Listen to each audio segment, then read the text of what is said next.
Welcome to Licking Non-Vanilla, a sex-positive hour of talk about kink, sexual mores, and writing dirty words. So grab a cup of cocoa, your favorite easy chair, and the lube as we go sailing into the dark, sweet waters of all things naughty. On Licking Non-Vanilla with your hosts Ralph Greco Jr. and M.Christian. So hello everybody, welcome to the maiden voyage, right Chris? This is the first one of Licking Non-Vanilla. This is the very first one. Wow. Exactly. We're all new at this. Right, we're dipping in the tip, right? Just the tip, Chris. And a salvo across the bow, as they say. And this is going to be beginning of what we hope will be a long stretch of shows we do for people. And you want to introduce me and I'll introduce you? Sure. Okay. You go ahead. You flip a coin. I'm perfectly game to either one. Okay, well, across from me is M.Christian. He's known as Chris to his friends, so you guys have to call him M.Christian. He's a writer extraordinaire, editor, anthologist, all-around great guy, teacher, bon vivant. I mean, I could go on and on here, of course. And Chris and I have known each other well longer than we want to remember, but quite a long time. And that's M.Christian over there. And I'll tell you more about him as we go on, and he'll tell you about himself, too. Cool. Thank you so much, Ralphie. And from the wilds of New Jersey, I present Ralph Greco. Sorry? Yep. The wilds. You're right about the wilds. Exactly, the untamed wilderness that is New Jersey. And yeah, let's see if I can make Ralphie blush, which isn't all that hard. But Ralphie is a wonderful person, sweeter than anything. True. A fantastic writer, wonderful, columnist, journalist, musician, and now you're doing a comic book, which we'll talk about. Yeah, absolutely. And and the writer of several very well received plays, which I think is just fantastic. I think that's wonderful. But yeah, I'm excited about this. Me too. Really. Anytime we get to talk about each other to each other is always fantastic. Because whether anybody else listens, appreciation society, right? Who cares if anybody else listens? But Chris, do you remember when we met? I don't. I have a horrible memory anyway. I mean, I'm one of those people walk up and say, yeah, we spent that wild night together. And so I'm like, what? What's your name again? I mean, my memory's horrible anyway. So, but I know it was a convention. I can't remember which one it was. It was the first Why Not? It was in 2009. Oh, that's right, in San Francisco. That's right. Thank you. Yeah. At the time, Chris lived in the Bay Area. He did for a long time. And Why Not was a convention. Now he's been exiled to Eugene, Oregon. Right, he's been exiled. He had like Napoleon. You had to go to Elba. Exactly. But what happened was we attended. It was for industry people of adult industry. So in other words, writers and website makers and candlestick makers and all that kind of stuff, and not so much talent. And that's where Chris and I met. But Chris, you and I had. You and I had correspondence at least a year before because I was sending you stuff for several years. I think. I think several years. Yeah. Mm-hmm. For Frequently Felt, when you were writing you had the Frequently Felt blog, and we always joke about this because Chris was one of my main rejectors. He rejected me on a consistent basis. And then we met at Why Not. You always make me feel bad. Well, no, but that's that. We'll get back to this point in a little bit. But so you went to Why Not at that point because you had heard about it the way I did, or you were? How did you get there? Well, if I remember correctly, I was actually writing for them. Oh, okay. Or this is maybe I was for a not very long time. I was writing for Why Not, and as Ralphie said, it's a adult entertainment industry journal, which means you're writing about all this, sexy stuff, but you never get to write about the actual sexy stuff. Yeah. But I think that was when it was. I know also they had asked me to help with the con, so right. I think that's probably during that time. I can't remember frankly how I got connected there. But go ahead. No, I was interested because Because you know what happened? We hooked up with. I went with a friend who I was working with at the time, and then somebody said, "Oh, Christian's here. Christian's here." And I said, "Well, I got to meet this guy." And I think somebody ran downstairs to get you, and you came up, and I was like, it was love at first sight, of course. And I was like, "There's the guy. I love that guy." And you're the guy who rejects me all the time. And we got along like a house on fire. We really did. Yeah, it was a lot of fun. Weren't you driving We've for become the? great pals ever since. Yeah, we did. You were driving for the mushroom truck. Was that what you were doing at that point? Part time? Oh boy, yeah. One of my more acclaimed occupations was for when was it, about a year and a half or so? I drove a delivery truck for an organic mushroom farm, and no, they weren't the magic kind; they were the regular kind. That's a regular. So I love to put that on my resume. It's like ambassador to some foreign country and international jewel thief. And by the way, I drove on a mushroom truck. Yeah, I remember that. I mean, it's another point we got to point out when we get into this, because Chris and I are really by trade, we're mainly writers. I mean, I'm a musician too, but it starts from the writing, and we'll get into some of that, and we'll demystify that pretty quickly. But one of the things you do as a writer is you get other gigs to supplement the writing sometimes. And we both been there, right? And Chris could tell you some really interesting stories. Well, we'll go on to that in the future, but yeah, I mean, it's like every time a writer usually says, "Oh, I'm a full-time writer," there's usually a little bit of finagling in there somewhere. I mean, there's usually like, "Oh, by the way, I substitute teach, or drive for Lyft, or drive a mushroom truck." Right. Yeah. Well, so, and the only other thing I was thinking about this whole thing about us meeting was, and we've said this once, we've said this 1,000 times about. Because if I had taken those rejections to heart, which you can't when you're a writer or you're anybody, really, any rejection, right? I wouldn't have been so interested in meeting you and so open to meeting you, right? Because I would have said, well, this guy rejects me. He obviously hates me, right? And we've said this a million times. You can't start to or ever burn a bridge in any business. And I think, we're standing testament to that all the time. We never burn a bridge for because we're generally like people, we're nice people, but you know what I'm saying? We should speak to that, I think, a little bit. Don't you think about that whole idea of burning bridges? I completely agree. I mean, it's one of those things that's like, it shouldn't have to be said, but it really needs to be said that any kind of relationship, I think we're kind of like almost a living testament to that, because like Ralphie sweetly pointed out, I was a horrible person and a righteous bastard when I rejected him. But I mean, I was just a cruel, heartless guy. I mean, but the fact of the matter is, it's like Ralphie said, it's like when you're a writer or anything creative for that matter, you can't have too thin a skin. Now you should always stand up for yourself, and something doesn't work out, you just go away. But at the same time, it's like, if you burn a bridge, if you just like cheese off somebody, it'll really come back to bite you, because a variety of reasons. One is we talk to each other, almost editors and such. Right. And two, it's like, not to sound mercenary, but you never know what connection will actually come through. I mean, you have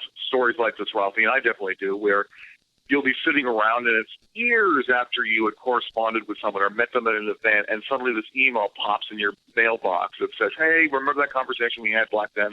And I'm doing a project. Would you like to be involved?" I mean, absolutely. It just kind of proves it's like, treating people well and with respect really is the way to go. Yeah. And you said it the other day, we were talking on the phone about nice guys finish last. No, they don't. Nice guys finish nice, and I think that it's important. And also in this day and age, when you can so easily find somebody or contact somebody, if you get a reputation as being not so great to work with, or or always burning a bridge, it's going to go far and wide very quickly, And also, where I would say we're not in contact with everybody we've been in contact with, because some people it doesn't work out, but that's okay too, right? Right. Yep, absolutely. I mean, sometimes relationships fade, but fading is not the same thing as slamming a door. Because fading, sometimes people will just simply they get busy, they get distracted, something happens in their home life, so they're not actually like slamming a door. It just kind of closes on its own. Yeah. But you're completely right. It's like, I think, that's why I think there's like this dance of being professional but also respectful. Mm-hmm.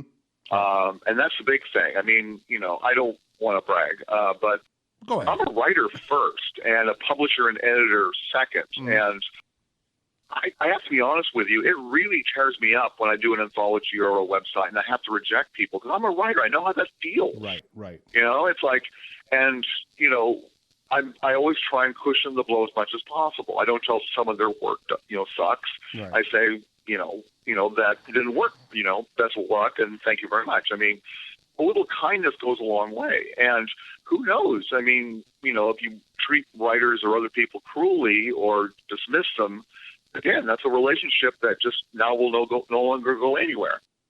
And the other thing I was thinking about this too, about not burning a bridge, is and you're saying at the heart of this is to be, kind. But we say this constantly because, again, in this day and age when you can contact anybody in any kind of way you want to, I never understand the not getting back to me thing. Now, I hear this across the board from so many different kind of businesses. You know what I'm saying? Like not just our business, but like the music business and every business.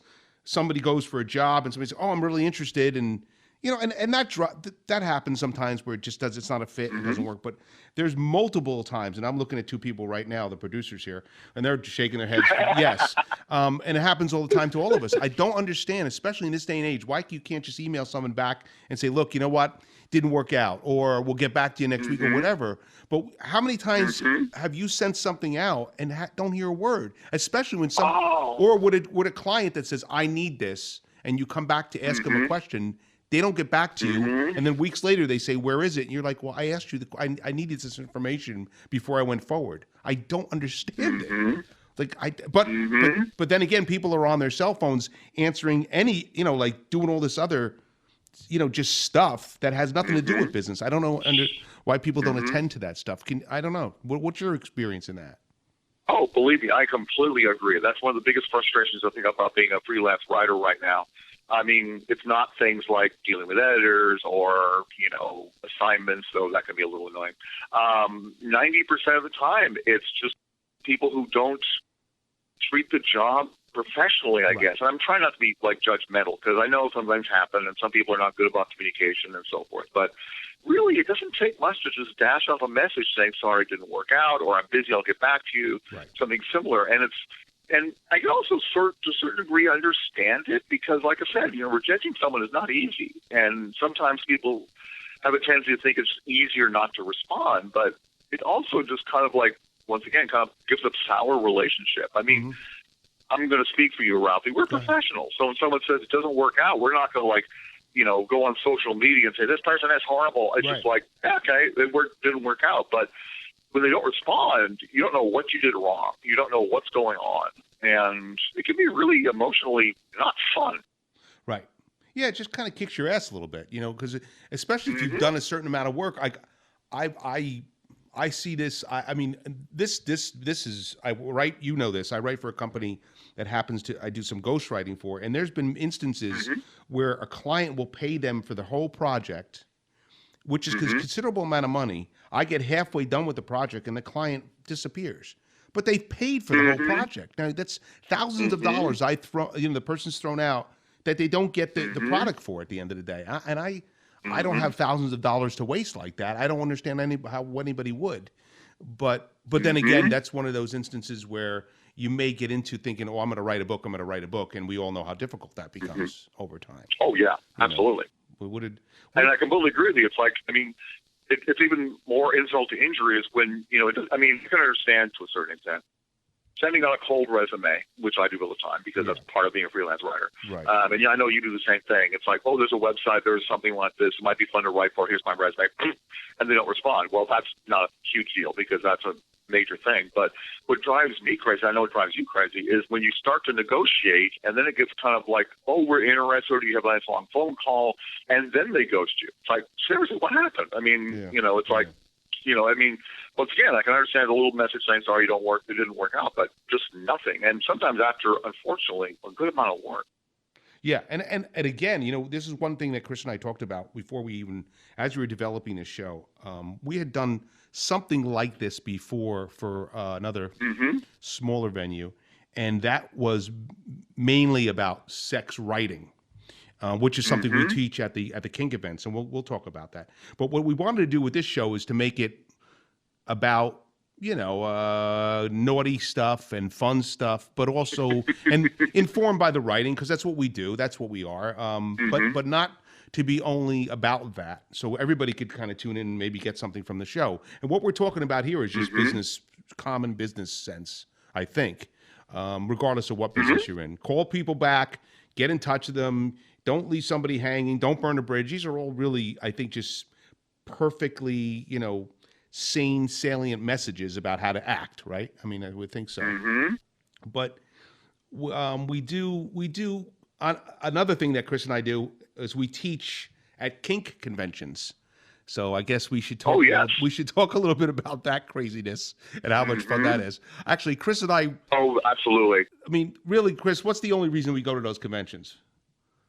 Oh, I hate to say this because, I mean, it's funny, it's honest, and I do believe in being honest, but it's funny because we've gone to maybe, a dozen or so now over the years? I think so.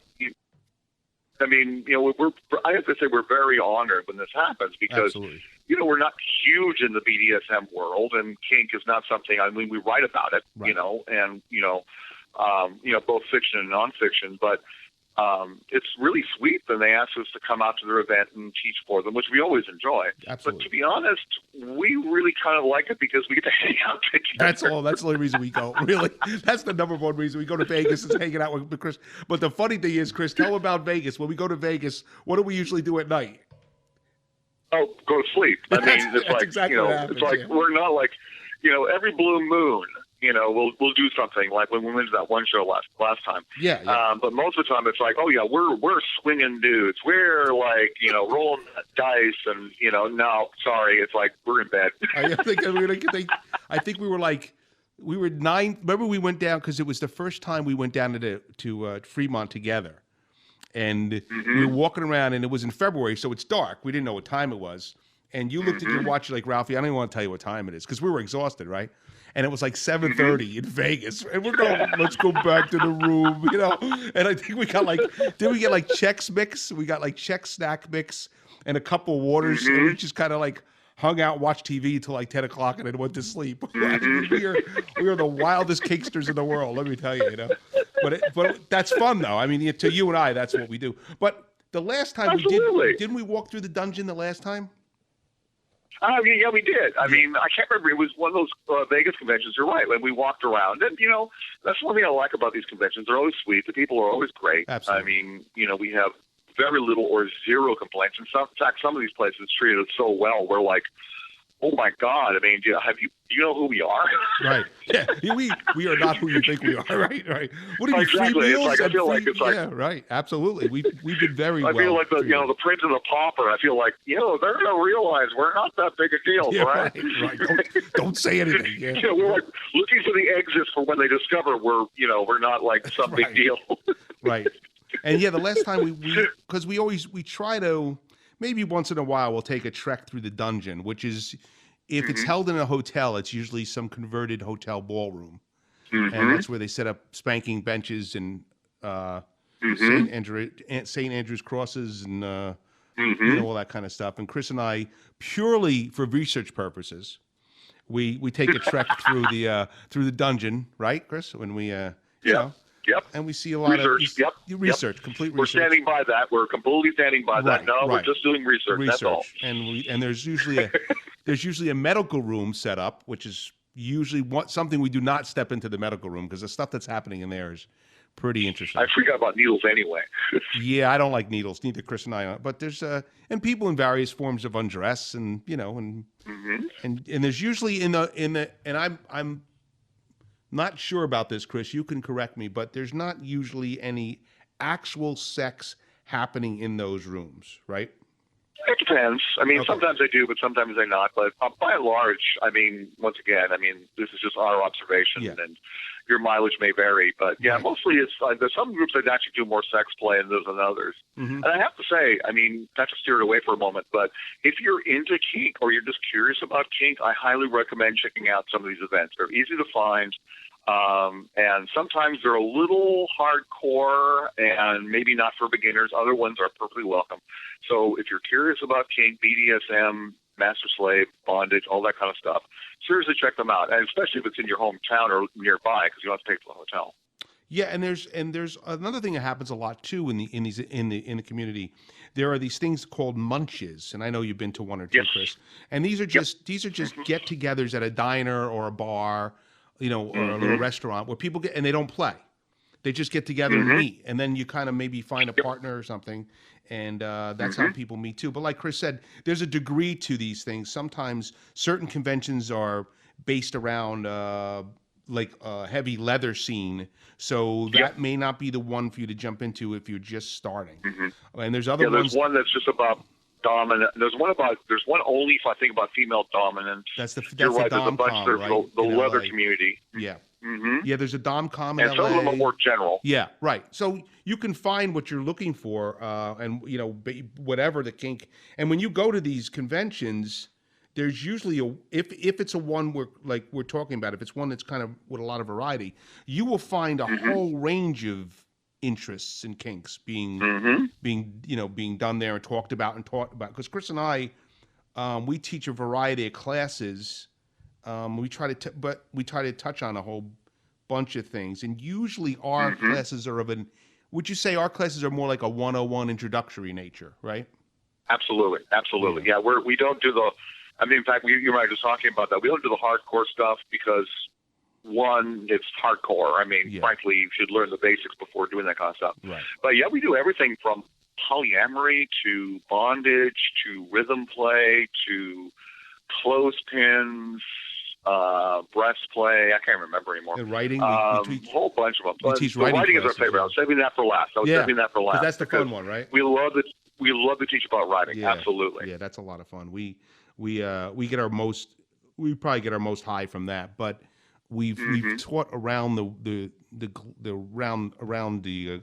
sphere as it was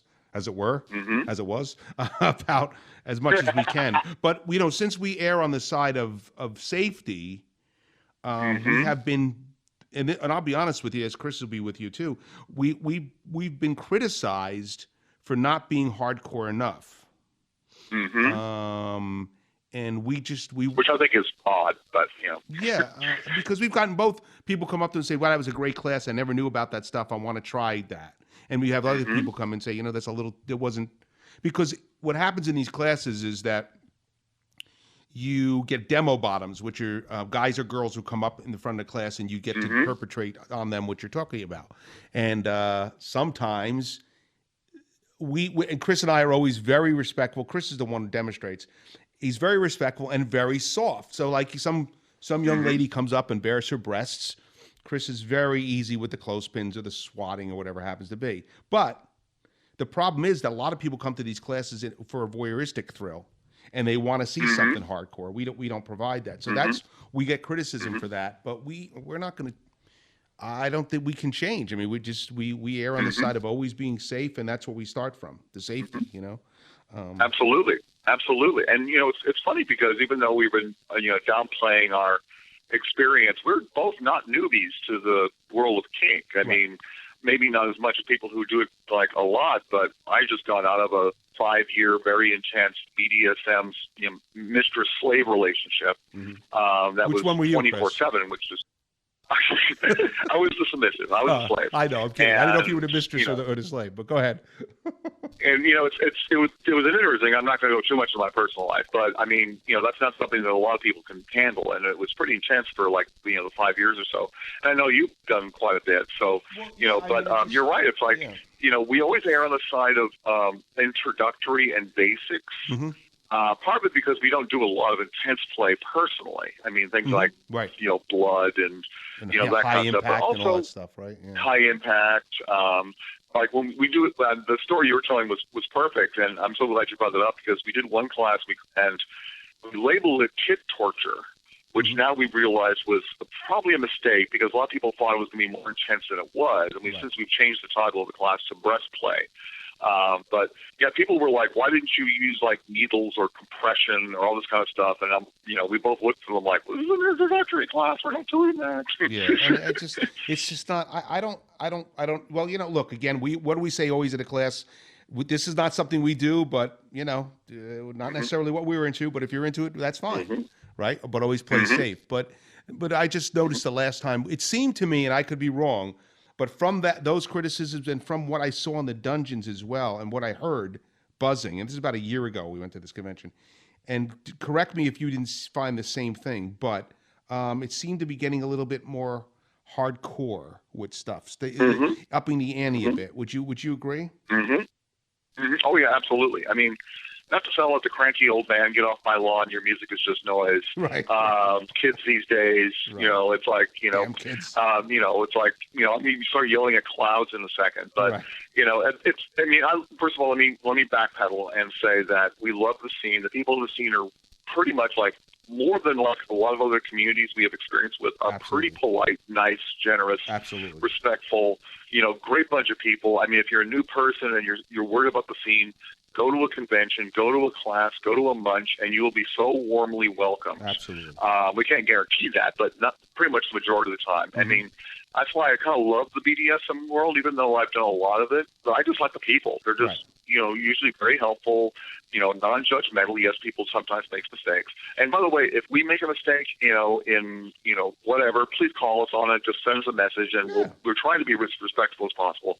That's one thing about doing a live broadcast. You can't go back and edit something you stupidly said. Right. But you're completely right, Ralphie. I mean, it's like there is this kind of undercurrent to the scene sometimes, which is the term for the BDSM world, that it's only kinky if it's intense. Right. And it kind of breeds this, I'm more intense than you are kind of status symbol, which I don't think is really all that a good idea. No, exactly. I totally agree. Yeah. And it's like we've been this. You sorry, go ahead. No, I was just thinking about we've seen a lot of these people, the splinter groups, people like, well, I'm in this house of this, and I'm this and this, and and these are the rules here, and it was a lot of that kind of stifling stuff I found. Didn't you find that? Oh, absolutely. And it's funny because when you look at some of these events, now once again they're all different, so we can't say all of them are like this, but some of the ones we've gone to. You look at the calendar of classes, and they're starting to slide a little bit more towards the intense and less towards the introductory. And that's perfectly fine. Some conventions are more intense. They're kind of designed that way. Right. Other ones, it's like, this is kind of a general audience kink thing, and you're talking about some really kind of really risky kind of things, as opposed to here's the basics of why bondage is dangerous, or here's how to play with clothespins without really hurting somebody, or blah, blah, blah, blah, blah.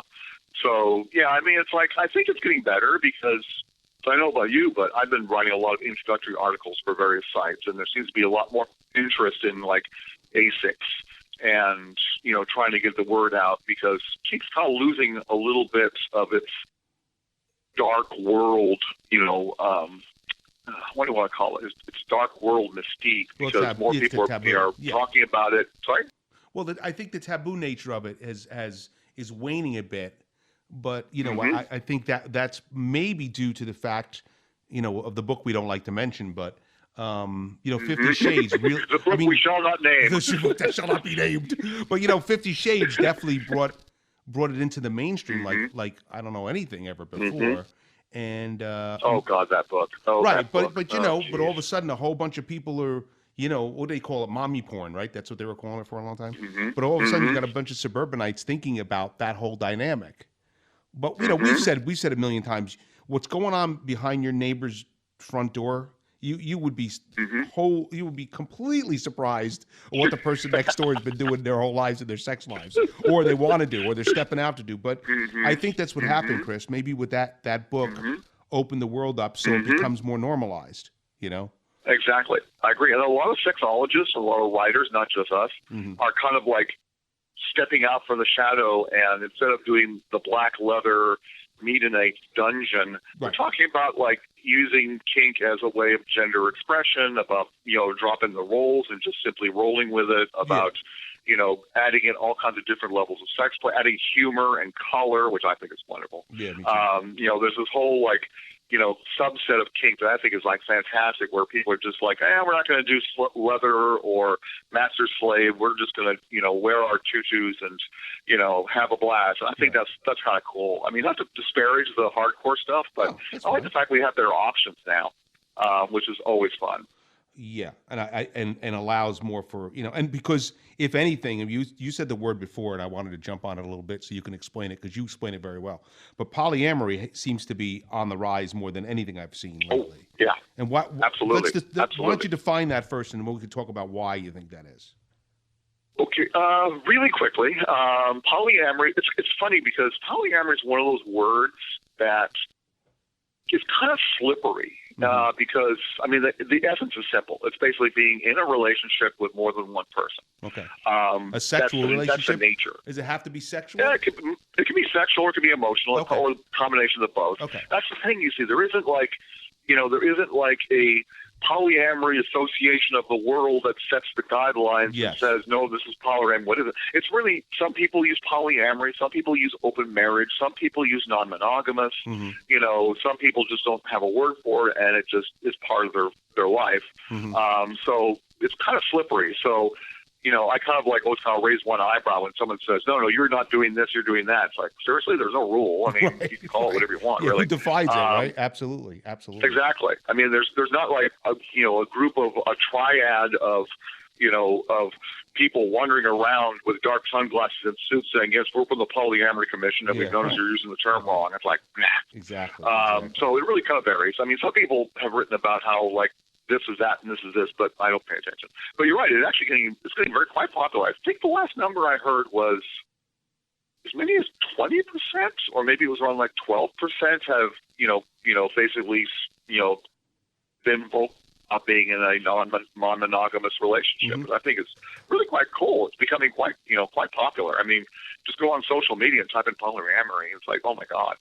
Yeah, I give a shout out to, I interviewed a guy this week that runs #Open, which is a dating app and community for polyamory, and cool. It just seems to be, if one word I hear more than others, and with our writing and the communities we're in, is polyamory. I must hear that word almost every day now.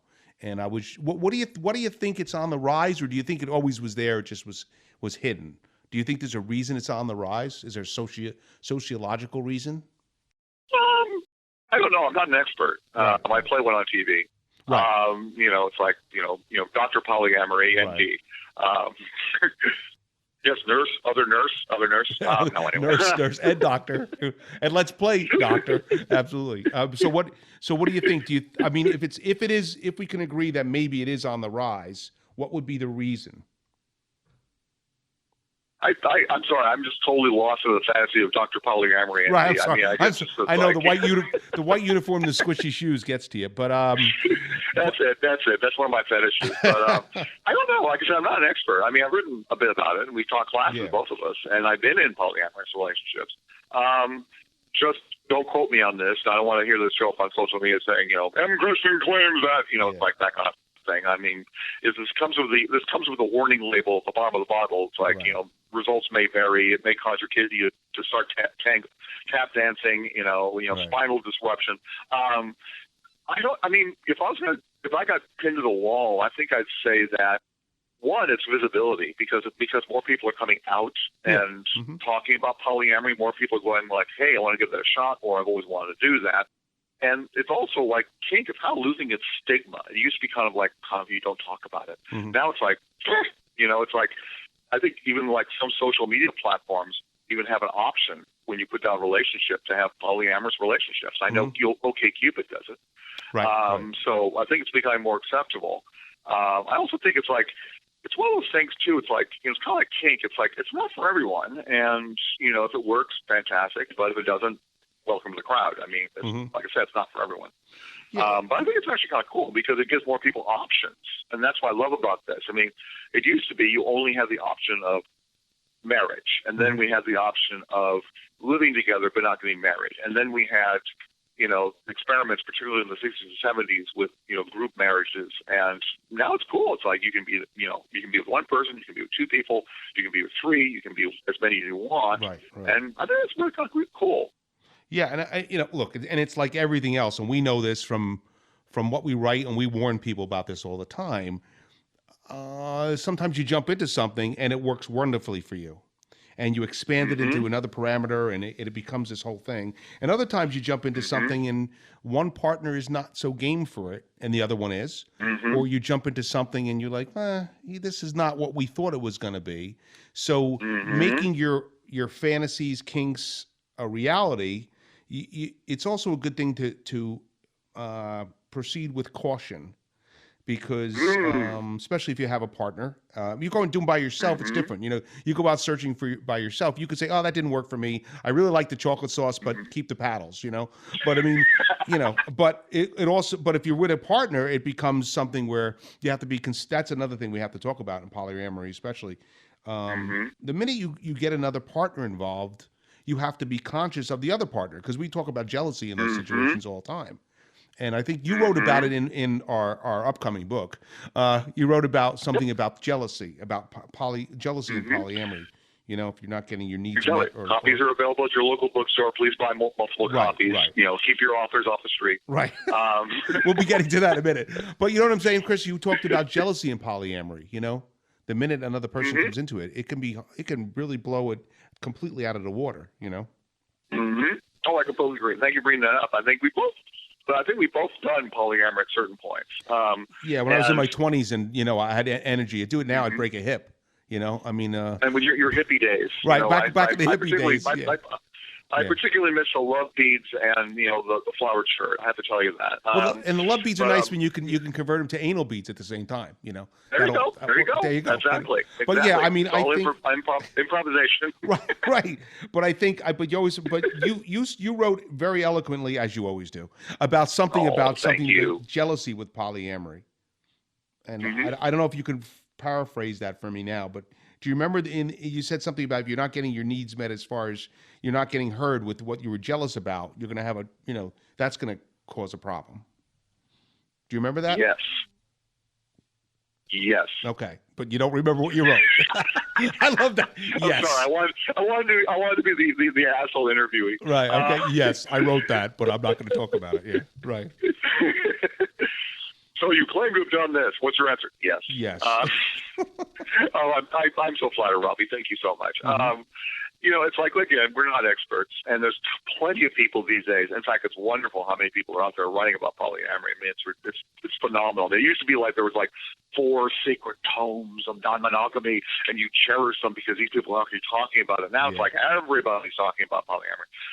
And so once again, I'm not a therapist. I'm not, I only have experience writing about it, and I only have experience doing it myself. But once again, your mileage may vary. I've always thought that jealousy is something, unfortunately, in a polyamorous relationship, a lot of people they think it's bad. And yes, it can be if it's taken to extremes and it starts to affect, the people involved.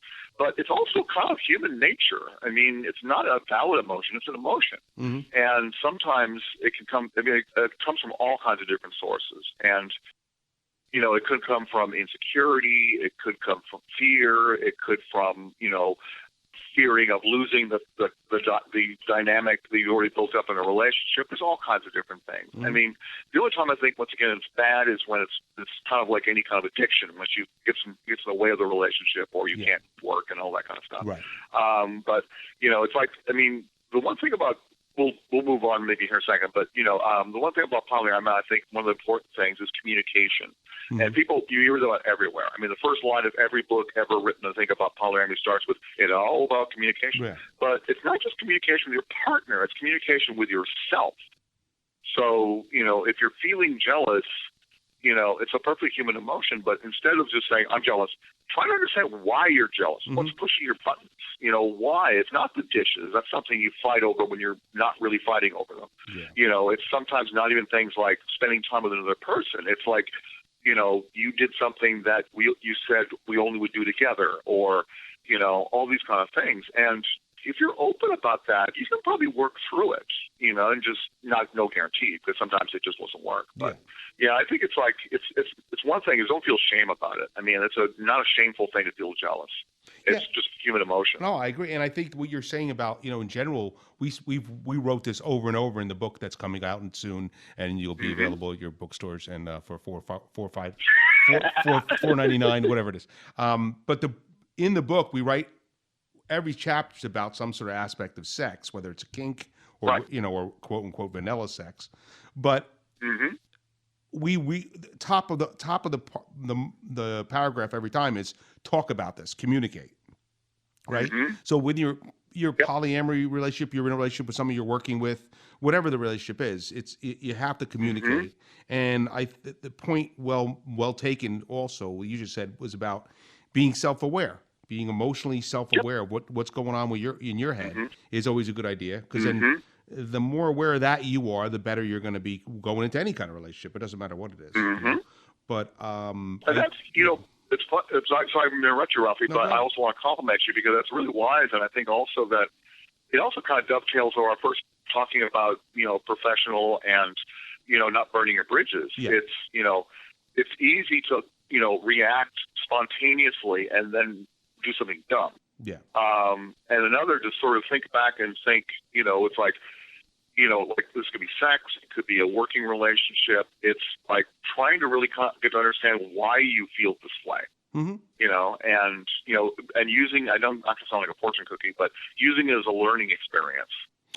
Because sometimes it's like, I know I'll get a rejection, and to this day, and I know you do too, and it really hits hard. And absolutely, it's easy to think it's like, you either feel like you did something wrong or they're an idiot, which is more common than not.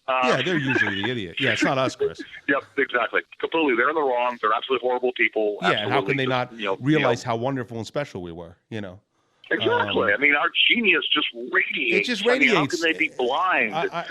It's so much, Chris, that I'm wearing sunglasses right now. I just can't handle it. Exactly. I routinely just look in the mirror and bask in my own glory. I mean, it's great for the suntan. What was the glasses in Hitchhiker's Guide? Remember the sunglasses he put on in Hitchhiker's Guide when a danger would come, he put on the sunglasses, then they would immediately go dark, so he couldn't see the danger. Exactly. It was a good old Douglas Adams. I just think it's one of those things where you just a little bit of maturity, because we've said this before, and I have a constant kind of like interplay with the people that I'm sitting here with at the moment. They believe wholeheartedly in social media and its benefits, and I think they're right in some ways and wrong in others. But anyway, but the point is, because of social media and because you can tweet and twat something so quickly, you can go off in a way maybe you shouldn't. If you don't take a breath, right? And you don't count what your mommy always said, count to 10, right? But you can react in this world.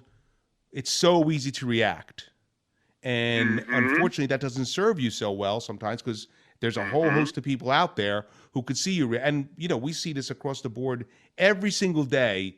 Either a celebrity or a politician or somebody or some talking head says something that they have to retract about, right? It happens constantly. And, I think that if you just have a little bit of awareness of your self-awareness, and you could take some time and just relax, then, you give yourself a little breath, and then that way you can not only determine what you feel, how you feel about something, or you can as much think, okay, how do I feel about this? As much as don't start to go down a road where you're going to make enemies or have to retract or, get yourself in trouble that you normally wouldn't feel anyway, just because you're a little pissed off, Absolutely. Absolutely. I couldn't agree with you more. I mean, I have a friend, and yes, I have other friends. Probably not the only person How I is ever that talk possible? to, even though he really is. How is that possible? You have other friends than me. I can't believe it. Yeah, this friend who may or may not be actually a product of my imagination. Okay. Well, that happens often with you, but go ahead. Hang on, he was talking to me. I said it again? Okay. Said that you should never put anything on the internet or social media you don't want the world to know. Yeah, that's a good idea. That was very wise. And the same way, it's like you just said perfectly, is, and again, I'm basking in your glory, is don't think before posting or think before sharing. And, I've seen so many times that I really kind of feel embarrassed for the person. Well, they'll dish a publisher or an editor. It's like, that's just dumb. I mean, you're just going to what publisher is going to want to work with somebody who is cranky online? I mean, it's one thing to be cranky in an email. You can deal with that. Right. But, to post something on Twitter saying, I don't want to work with these people, or, this is not the cover I wanted, or the copying could have been better. It's like, guys, publishers they read this stuff. And if you're too much of a pain, they don't want to work with you. Right, like, it's that simple. I mean, like you said perfectly, Ralphie, it's like the cold hard fact about being, frankly, any kind of creative thing, from music to stage to whatever, there's always someone behind you who is less of a pain to work with. Right. And they'll show up on time, and they have a louder, better voice, or there is always somebody better, right? And they're always waiting in the wings. I mean, they're not going to be anybody better than us, Chris, but generally, for the general public, the great unwashed, there's always somebody better. And you have to as much be ready to fall into a situation that maybe you weren't accepted for initially, but the way the dice fell, they want you now. And you can't be like, well, you didn't want me before, I don't want to go there now. Well, then you're going to miss the opportunity. Or you have to be ready to, within reason, find your comfortable zone if they ask you to change the thing. Or, it's going to come, we both come across things where we've been asked to change a piece, and we accommodate because we're like, well, that makes more sense. Or somebody asks you to do something and you're like, well, that really doesn't work for this, and it doesn't make sense, and I don't want to do that. That's fine. But like you said, there's always, especially in the what I guess we term the creative pursuits, there's always somebody else ready. And there's always somebody else who will do it in a different way and will show up on time, and and the instrument will be in tune, and that, like we say that all the time about musicians, half the gig is just showing up, I mean, that's really what it's about. So I think that so again, we go back to what we started with, and that's a nice way to go around in this first issue of the podcast, is that you gotta maybe start from the basis of, like Mr. Rogers said, right? Mr. Rogers, three rules for Mr. Rogers: be nice, be nice, be nice. Right? Absolutely. Absolutely. And you said it perfectly. I mean, that's the one thing I think also, and you're completely right. It's like there's a thin line between standing up to yourself and being a pain in the ass. Absolutely. It's like, pick your battles. I mean, if you're dealing with a publisher, if you're dealing with a venue and you're a musician or an actor or something similar, pick your battles. I mean, if you complain about everything, you're just going to be, like you said, who's waiting in the wings? It's like, if you're too much work, then they're not going to work with you anymore, because frankly, unless you're a huge star who can be as much of an asshole, there's a language break, as you want, because you make so much money for them, you can do whatever you want. But even then, I mean, I've talked to more than one publisher who mentions, like, one of their best-selling authors, I'm not going to name any names, who's a complete nightmare to work with. And while they do whatever pretty much this person wants because they're paying the rent, they're also looking around trying to find someone to replace them. Because they don't want to deal with this anymore. So even that person can be replaced if they find somebody, So, but it's like with editing, and you and I both talk about this all the time. When an editor comes back with a story or a book or an article, and they want to change something, 99.9 times it's like, sure, go ahead, whatever. It's like, if you want to change it, I'll change it. If you want to change my title and take out half the article, go ahead, it's yours. I mean, articles are kind of like ephemeral, and sometimes the editors make the story good, and if not, then that's when you stand up for yourself. Right. But I mean, not when you stand up for yourself. It sounds like you're being a pushover, but you know what I mean. That's when absolutely. Call your battle. Look, we're right now, as we put this podcast down, we have a book pending. We saw the copywriter. Our wonderful publisher is going to publish the book. We know that already, and the book we've been talking about, and but she sent it to a copywriter and there are nips and tucks to be made. And I don't know, I haven't seen them yet, so I don't even know what they are. I haven't either. But I trust our publisher, and we will make those nips and tucks as we, as it befits us to do. But you have to be open to that. I mean, you were talking about the playwriting before. The problem with the playwriting is that the minute I come into a situation where a director wants it and a producer wants it and there's actors involved, that's a collaborative effort. It's out of my hands. I mean, I could be one of those writers and say, you can't change a word, which is absolutely ridiculous because A, I'm not in that position to even think something like that, nor would I. But secondly, I signed up knowing it's a collaborative effort, right? And I know that the directors and the actors do things that I don't know how to do. So if they need changes made, it's because they're trying to make it good for them. Why would I want to get in the way? And it's the same is true like of an editor or even your boss. You're digging a ditch and they're like, you know what? This would go a lot smoother if you dug it this way because I've been doing digging ditches for 30 years. Maybe you should give it a little listen, because it's just unless you get exceedingly lucky to make something or to be involved in something where your singular vision makes you immense amounts of money and prestige, you really can't throw your weight around. You really can't. I mean, and again, you can, but then nobody wants to work with you, and you never get to that point anyway. So. Oh, absolutely. Absolutely. I can't agree with you more, Ralph. You're going to hear this a lot, by the way, in the show. Well, because I'm wonderful, Chris. That's just the way it is. You agree with me, and I agree with you. You're completely right. And, I mean, I love editors. First of all, they make the first of all, first of all, when you're a writer or probably a musician as well, it's like you cannot hear or read your own work clearly. I mean, you can to a certain extent if you do it over and over and over and over and over again. But still, half the time you think you're hearing something, but it's not actually there because your mind fills in the gaps. Yeah. That's why I love copy editors. It's like, they'll say, by the way, the character ordered pizza and Chinese food arrived later on. It's like, right. I didn't see that. Like, I'm blind. And believe me, that actually happened in one of my stories. Or, one thing that happens in nonfiction is, when you produce a lot of it, you have to repeat yourself. That's true. I love editors when they call me on it saying, you've used this word like 5 times in the last 5 articles. It's like, okay, I got it. But I like hearing that because, it's challenging to keep yourself fresh and interesting and so forth. And if I kept insisting to keep it as it is, I'd look like an idiot when it's published or less of an idiot. But you're completely right. It's like, work with people. And that's the thing, about anything for that matter. Again, it's like you want to work with people, not against them. I have a quick horror story for you. This is like my perfect example of this. It's like a very long time ago. I'm not naming names. I was taking a writing class from a fairly famous writer. And he was one of those people, it's like, I don't want to disparage, him necessarily, but he achieved a certain amount of success so he could sit on his high horse and tell people what they should be doing, right, as opposed to being in the trenches where you're trying to get your first work published or something similar. And he had been emphasizing never compromise. And this dear lady who was a Holocaust survivor had written a memoir, and she submitted it to the Atlantic. Okay. And the Atlantic agreed to publish this.